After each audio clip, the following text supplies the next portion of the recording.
Salut Juliette, salut les cuistots. Aujourd'hui on se retrouve pour une recette de cake au citron qui est vegan, mais si vous utilisez des yaourts ou lait de vache, ça marche tout pareil. Voilà. Alors je vous laisse avec le tournage.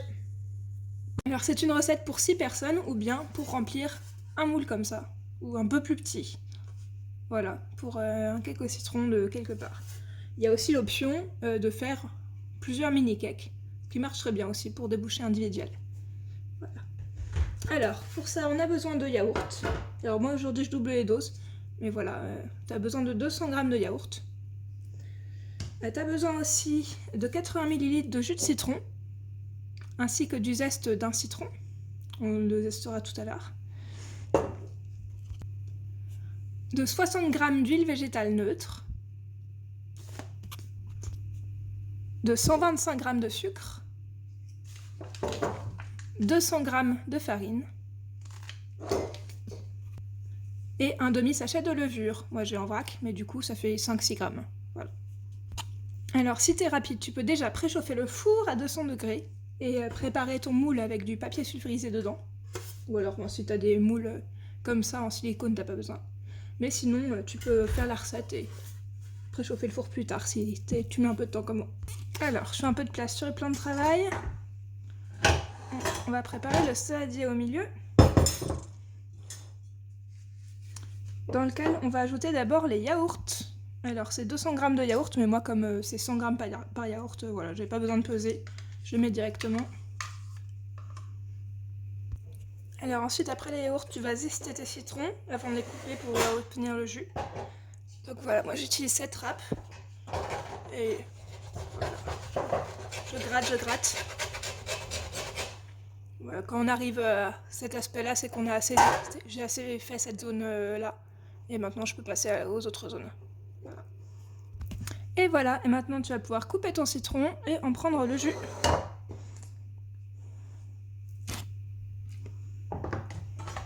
Alors une planche à découper.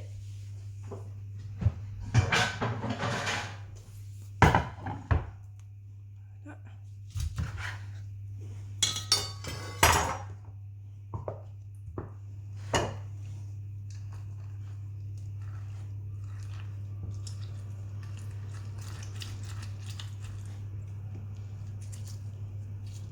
Câble.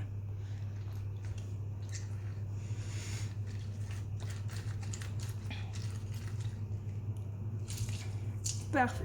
Et ce jus, on va le verser dans le yaourt.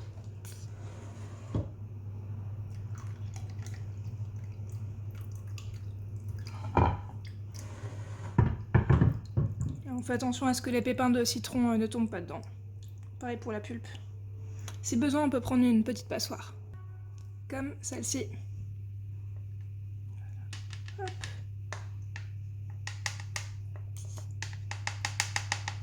Alors c'est une recette pour 6 personnes ou bien pour remplir un moule comme ça, ou un peu plus petit.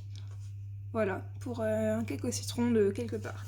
Il y a aussi l'option de faire plusieurs mini cakes, qui marche très bien aussi pour des bouchées individuelles. Voilà. Alors, pour ça, on a besoin de yaourt. Alors moi aujourd'hui je double les doses, mais voilà, tu as besoin de 200 g de yaourt. Tu as besoin aussi de 80 ml de jus de citron, ainsi que du zeste d'un citron. On le zestera tout à l'heure. De 60 g d'huile végétale neutre. De 125 g de sucre. 200 g de farine. Et un demi-sachet de levure. Moi j'ai en vrac, mais du coup ça fait 5-6 g. Voilà. Alors si t'es rapide, tu peux déjà préchauffer le four à 200 degrés et préparer ton moule avec du papier sulfurisé dedans. Ou alors bon, si t'as des moules comme ça en silicone, t'as pas besoin. Mais sinon, tu peux faire la recette et préchauffer le four plus tard si tu mets un peu de temps comme moi. Alors, je fais un peu de place sur le plan de travail. On va préparer le saladier au milieu, dans lequel on va ajouter d'abord les yaourts. Alors c'est 200 g de yaourt, mais moi comme c'est 100 g par yaourt, voilà, j'ai pas besoin de peser, je le mets directement.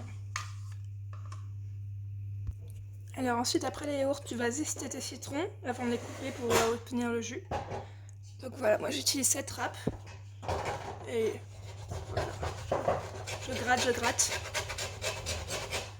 Voilà, quand on arrive à cet aspect-là, c'est qu'on a j'ai assez fait cette zone-là. Et maintenant, je peux passer aux autres zones. Voilà. Et voilà, et maintenant tu vas pouvoir couper ton citron et en prendre le jus.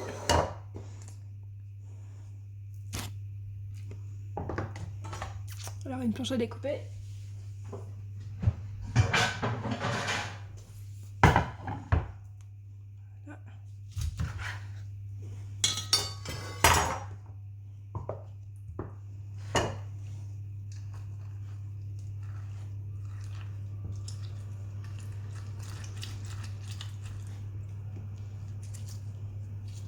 Câble.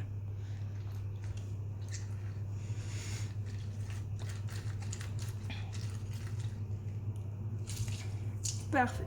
Et ce jus, on va le verser dans le yaourt.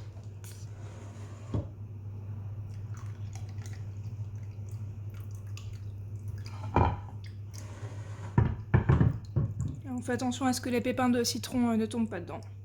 Pareil pour la pulpe. Si besoin, on peut prendre une petite passoire. Comme celle-ci.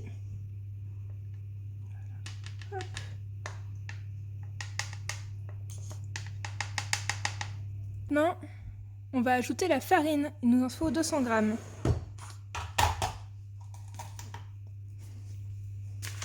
Voilà, tu prends une farine T45, T65, par là ça va. Tant que c'est pas T120.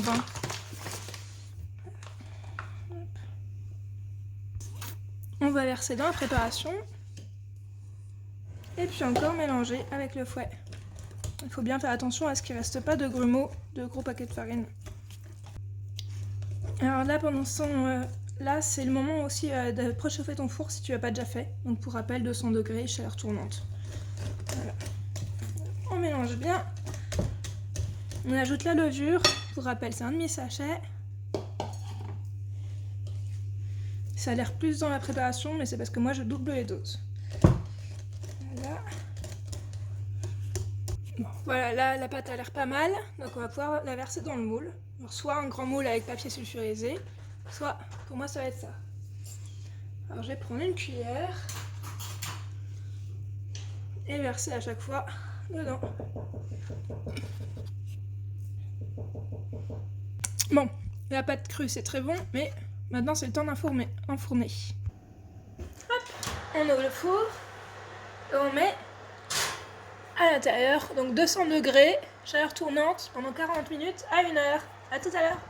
Et une fois les 40 minutes à 1 heure passées, enfin au bout de 40 minutes environ, tu peux vérifier en plongeant la lame d'un couteau, voir si la lame ressort sèche. Si elle ressort sèche ou quasiment, c'est que le gâteau est cuit. Tu peux donc ouvrir et sortir les beaux gâteaux. Alors là, ils ont l'air très foncés, c'est parce que le sucre que j'ai mis, c'est du sucre roux. Mais sinon, ça a une couleur plutôt dorée orangée, si c'est du sucre blanc. Voilà. Bon appétit les communs!